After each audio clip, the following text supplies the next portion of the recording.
sən oturmuşdun öz şəhərində, öz yerində, qardaşınla ixtilaf eləyirdin, boş-boş söhbət üstündə dava eləyirdin, imamın zuhuru təxirə düşürdü, sən də olurdun bu qanlara şərik. Bəs qana şərik olmaq necə olur?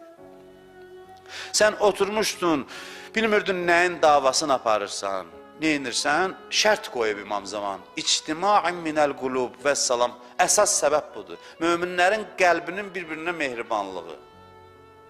100 dənə sən fərdi günah eləsən, İmam Zamanın ürəyini o qədər yaralamırsan ki, bir qardaşından ixtilaf eləyəsən.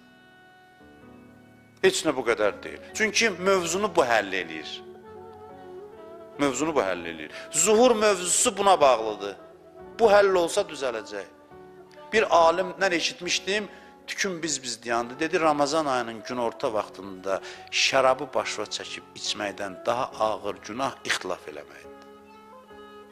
İndi get, bax, məsələyə, vəziyyətə bax. Bir zaman namaz qılanda göylərdə mələklər deyirdi, əhsən, filan kəslər namaz qılır. İndi də keçdi o dövran. Da bitdi də, da bildi.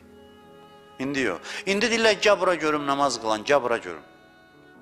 Gəl bura görüm, nə üçün gəlmirsən, nə inirsən, nə haldasan? Sən neçə dəfə Kərbəlada oldun? Neçə dəfə həccə getdin? Sən neçə dəfə İmam Hüseyn məclisində oldun? Neçə dənə Ramazan ayını yola saldın? Nə oldu sənə bəs? Niyə sən bu qədər, sənə bu qədər enerji verdi? Mən verdim Allah. Bu qədər sənə enerji verdi. Niyə görə aləmi nura qərq eləmədin bəs? Niyə eləmədin? Elə deyir, ay Allah bizə Kərbəla qismət elə, gedək gələ, Allah qəbul eləsin. Hamısı məsuliyyətdir.